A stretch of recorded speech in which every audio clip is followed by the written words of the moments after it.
السلام عليكم ورحمة الله نحمده ونصلي على رسوله الكريم أما بعد فأعوذ بالله من الشيطان الرجيم بسم الله الرحمن الرحيم গতকাল দ্বিতীয় পর্ব ছিল, আজ আমরা তৃতীয় পর্ব নিয়ে আবার আপনাদের সামনে এসেছি। ইনশাআল্লাহ শেষ করব দুই একটা পর্ব ভিতরে। আমি সংক্ষেপে কিছু কথা বলে দিব, আপনারা দেখবেন। কোরআন সংকলন এবং শাইকাইনে আমল, আমি এটা নিয়ে কথা বলছিলাম। এটা আমি বলি, প্রিয় নবী হযরত মুহাম্মদ মুস্তাফা সাল্লাল্লাহু আলাইহি ওয়াসাল্লামের যুগে পর্দা করার পর যখন হযরত সিদ্দিক আকবর রাদিয়াল্লাহু তাআলা আনহু খেলাফতের পদে অধিষ্ঠিত হন, তখন মিথ্যা নবুয়ত দাবী ভণ্ড মুসাইলামাতুল কাজ্জাবের সাথে ইমামার যুদ্ধ সংগঠিত হয়। তখন যুদ্ধে 700 জন হাফেজে কোরআন সাহাবী শাহাদাত বরণ করেন। নবীজি সাল্লাল্লাহু আলাইহি ওয়াসাল্লাম এর জাহেরি হায়াতে সময় হতে ইমামার, আমরা ইয়ামামার বলি, ইমামার যুদ্ধের পূর্বে পর্যন্ত কোরআন শরীফের পাট্টুলিপি একত্রিত ছিল না, নানান জায়গায় বিক্ষিপ্ত ছিল, যার দরুন হাফেজ কোরআনে শাহাদাত এবং ধারাবাহিক যুদ্ধ হযরত ওমর ফারুক রাদিয়াল্লাহু তাআলা আনহু হৃদয়ে রেখাপাত করেছিল। তিনি চিন্তা করলেন এইভাবে চললে এক সময় কোরআন বিলুপ্ত হবে। তাই তিনি কোরআন সংকলনের জন্য সাইয়্যিদনা সিদ্দিক আকবর রাদিয়াল্লাহু তাআলা আনহুকে পরামর্শ দিলেন। তখন সাইয়্যিদনা সিদ্দিক আকবর রাদিয়াল্লাহু তাআলা আনহু বলেন, কাইফা আফআলু শাইআ মা লাম ইয়াফআলুহু রাসূলুল্লাহ সাল্লাল্লাহু আলাইহি ওয়াসাল্লাম। তিনি বলেন, আমি তা কিভাবে করব যা কোরআন সংকলন রাসূল সাল্লাল্লাহু আলাইহি ওয়াসাল্লাম করেনি। এমতাম অবস্থায় সাইয়্যিদনা ফারুক আজম রাদিয়াল্লাহু তাআলা আনহু উত্তর দিলেন, হে আমিরুল মুমিনিন, হ্যাঁ, এটা করা যাবে, এবং বলুন হুয়াল্লাহু খায়রু, আল্লাহর শপথ ইহা উত্তম কাজ, কেননা এইতে কল্যাণ নিহিত। রাসূলুল্লাহ সাল্লাল্লাহু আলাইহি ওয়াসাল্লাম না করলেও আমাদের তা আবশ্যিকভাবে করা উচিত। এই কথার পরে সাইয়্যিদনা সিদ্দিক আকবর রাদিয়াল্লাহু তাআলা আনহু এর বক্ষ প্রসারিত হলো এবং ওহী লেখক হযরত যায়েদ বিন সাবিত রাদিয়াল্লাহু তাআলা আনহুকে কোরআন সংকলনের দায়িত্ব নিয়োগ দিলেন। দায়িত্ব পেয়ে হযরত সাইয়্যিদনা যায়েদ বিন সাবিত রাদিয়াল্লাহু তাআলা আনহু খেজুর গাছের শাখা ও সাদা পাথর এবং মানুষের বুকে ধারণকৃত কোরআনের অংশ বিশেষ একত্রিত করে প্রাথমিক কোরআনের কয়েকটি পাণ্ডুলিপি তৈরি করেন। আর তা সাইয়্যিদনা সিদ্দিক আকবর রাদিয়াল্লাহু তাআলা আনহু ও সাইয়্যিদনা ওমর ফারুক রাদিয়াল্লাহু তাআলা আনহু এবং উম্মুল মুমিনিন হযরত হাফসা রাদিয়াল্লাহু তাআলা আনহা হাতে সংরক্ষণে রাখেন। আমরা এরপর এটাতে কি বলি, আমরা পরবর্তী সময়ে হযরত উসমান গনি রাদিয়াল্লাহু তাআলা আনহু তা আরো চিন্তা ভাবনা করে পূর্ণ বিশ্লেষণের মাধ্যমে নতুনভাবে তারতিব প্রদান করেন। এরই মাধ্যমে ইসলামের ইতিহাসের প্রথম বিদআতে হাসানা সাইয়্যিদুনা সিদ্দিক আকবর রাদিয়াল্লাহু তাআলা আনহা ফারুক আজম এর হাতে প্রতিষ্ঠিত হয়। নাম্বার 1 বলছিলাম কোরআন। নাম্বার 2, জামাআত সহকারে তারাবি নামাজের পরিবর্তন। আপনারা এটা শুনেন, কোরআন সংকলনের নিয়ে জামাতে তারাবি নামাজ পরিবর্তনে সাইয়্যিদনা ফারুক আজম রাদিয়াল্লাহু তাআলা আনহু এর মাধ্যমে হাদিস শরীফে এসেছে, তার ভূমিকা অনস্বীকার্য। হাদিস শরীফে এটা এসেছে, প্রিয় নবী সাল্লাল্লাহু আলাইহি ওয়াসাল্লাম আপন পবিত্র হায়াতে রমজান মাসে 3 রাত জামাত সহকারে তারাবি নামাজ পড়েন এবং তা ফরজ হয়ে যায়। নিঃসন্দেহে তিনি এর জামাত ছেড়ে দিয়ে একাকী হুজরায় পড়েন। অন্যদিকে সকল সাহাবা আপন উদ্যোগে একাকী তারাবি নামাজ আদায় করতে লাগলেন।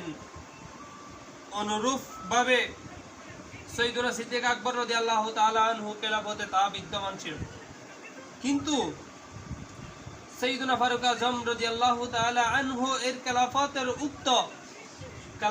উক্ত নামাজের প্রতি মানুষের অনুরূপ কমাতে লাগলো। তিনি চিন্তা করলেন, এভাবে চললে এক সময় মানুষ নামাজ বিমুখ হবে, ফলে মসজিদেও শূন্য হয়ে যাবে। তিনি ইস্তিহাদ করলেন এবং মানুষকে হাফেজ কোরআন সবাইকে চেষ্টা করলেন হাফেজে কোরআন হযরত উবাই ইবনে কাব রাদিয়াল্লাহু তাআলা এর পিছনে তারাবি নামাজ জামাত সহকারে পড়ার নির্দেশ দিলেন। সাহাবায়ে কেরাম তারাবি নামাজ জামাতে পড়তে দেখে সাইয়েদুনা ফারুক আজম রাদিয়াল্লাহু তাআলা আনহু বলেন, নি'মাল বিদআতু হাযিহি ওয়াল্লাতী ইয়ানামুনা আনহা আফদল মিনাল্লাতী ইয়াকুমুনা। এটার অর্থ হচ্ছে, এটা কতই না উত্তম বিদআত, রাতের এক অংশে যারা ঘুমিয়ে পড়ে তাদের চেয়ে যারা দাঁড়িয়ে ইবাদত করে তারাই উত্তম। হযরত উমর রাদিয়াল্লাহু তাআলা আনহু এর বাণীর ব্যাখ্যা করে প্রখ্যাত তাবিঈ হযরত আব্দুর রহমান ইবনে আব্দুল কারি রাদিয়াল্লাহু তাআলা আনহু বলেন, ইউরিদু আখিরুল লাইলি ওয়া কানা আন-নাসু ইয়াকুমুনা আউওয়ালাহু। তিনি হযরত উমর রাদিয়াল্লাহু তাআলা আনহু চান মানুষ রাতের শেষ অংশে দণ্ডায়মান হয়ে নামাজ পড়ুক, অথচ তারা রাতের প্রথম অংশে নামাজ পড়েছে। এই বর্ণনায় সাইয়েদুনা ওমর ফারুক রাদিয়াল্লাহু তাআলা আনহু নিজেই নি'মাতিল বিদআতু হাযিহি বাক্য দ্বারা ব্যবহার করে এটা বুঝিয়ে দিলেন যে প্রত্যেক বিদআত সাইয়্যা বা কারাফ নয়, বরং অগণিত বিদআত রয়েছে যা ভালো ও কল্যাণকর। এই ছাড়া বিদআত হাসানা ও সাইয়েদুনা দুইটি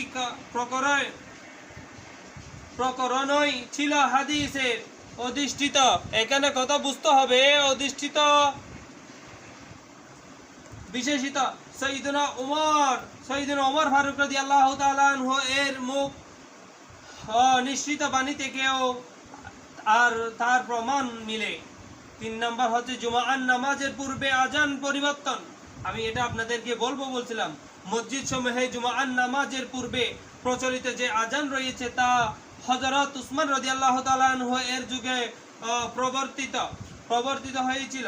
ইমাম বুখারী রাদিয়াল্লাহু তাআলা 256 হিজরি তার সবকে তথ্য দিতে গিয়ে লিখেন, আন্নাত তা'দিন আস-সানিয়া ইয়াউমাল জুমআতি উমিরা বিহি উসমান ইবনু আফফানি জি'নাশ কাসরা আহলুল মসজিদা। আপনারা জানেন যে জুমার দিন দ্বিতীয় আজান, অর্থাৎ ওই আজান যা বয়ান ও নসিহতের পূর্বে দেওয়া হয় তা তারবিতের দিক দিয়ে প্রথম আজান। এর হুকুম হযরত উসমান রাদিয়াল্লাহু তাআলা আনহু দিয়েছিলেন। যখন মসজিদে আগমনকারীর সংখ্যা বাড়ে, সেই জন্য যেভাবে খৈরুল কুরুনি তথা উত্তম যুগে কোরআন সংকলনের উপর সাহাবায়ে কেরামের প্রশ্ন উঠেছিল এবং তারা ভেবেছিল যে নবী করিম সাল্লাল্লাহু আলাইহি ওয়াসাল্লাম করেননি, সেই কাজ আমরা কিভাবে করব। বর্তমানেও জশ্নে জুলুস ঈদে মিলাদুন নবী একই প্রশ্ন উঠেছে। কিন্তু দুঃখের বিষয় হলো সাহাবায়ে কেরামগণ যুগের চাহিদা ও প্রয়োজনীয়তা বুঝতে পেরে ধর্মে নতুন নতুন কাজ সংগ্রহ করেন। আর বর্তমানে অনেকেই ধর্মের প্রবর্তিত নতুন কাজের প্রয়োজনীয়তা বুঝেও না বুঝার ভান ধরেছে। সর্বোপরি জশ্নে ঈদে মিলাদুন নবী সাল্লাল্লাহু আলাইহি ওয়াসাল্লামের অনুষ্ঠান কল্যাণমূলক কাজ ও বরকত অবতরণের শ্রেষ্ঠ মাধ্যম হিসেবে অতি গুরুত্বপূর্ণ। বিদআতের চরিত্র ও প্রত্যেক যুগের এবং প্রকৃত প্রয়োগ, আমি এটা নিয়ে কথা বলবো। এটা আপনার 1, 2, 3 এরকম করে আমরা বিশ্লেষণ করব ইনশাআল্লাহ। বিদআতে প্রকারভেদ ইমাম ও মুহাদ্দিসগণের অভিমত আমরা এর পরের পর্বে ইনশাআল্লাহ দিব। সবাই ভালো থাকবেন। আসসালামু আলাইকুম ওয়া রাহমাতুল্লাহ। আবার বেশি করে এটা একটু প্রচার করে দিবেন, একটু শেয়ার করে দিবেন, সবাই যেন এই খারাপ আকীদা থেকে যেন তারা ফিরে আসতে পারে। কারণ অনেক মানুষ আছে এগুলা নিয়ে শুধু মানুষকে খারাপ কিছু শেখায়, বলে যে তারা এটা করে, অথচ কিন্তু দেখেন আমরা এতগুলা হাদিস কোরআন থেকে আমরা আপনাদেরকে দেখাচ্ছি যেখানে সাহাবীরা পর্যন্ত নতুন নতুন রাসূল পাক সাল্লাল্লাহু আলাইহি ওয়াসাল্লাম দুনিয়া থেকে পর্দা নেওয়ার পরও এরা যখন দিনে দিনে যখন যুগে যুগে যখন মানুষ বৃদ্ধি হচ্ছে, তাদের ইসলাম প্রসার করার জন্য যখন তারা উদ্বুদ্ধ হলো, তখন তারা এই কাজগুলো করেছে। সেজন্য আমি আপনাদেরকে আহ্বান করব এরকম খারাপ কাজ থেকে বেঁচে যাওয়ার জন্য, বেরিয়ে আসার জন্য, মানুষরা যেন ভালো কিছু করতে পারে সেজন্য আমি সবাইকে আহ্বান জানাবো। আপনারা এই ভিডিওটা একজন দেখলেও আপনি 10 জনকে শেয়ার করে দিন এবং সবাইকে দেখার সুযোগ করুন। আসসালামু আলাইকুম ওয়া রাহমাতুল্লাহ।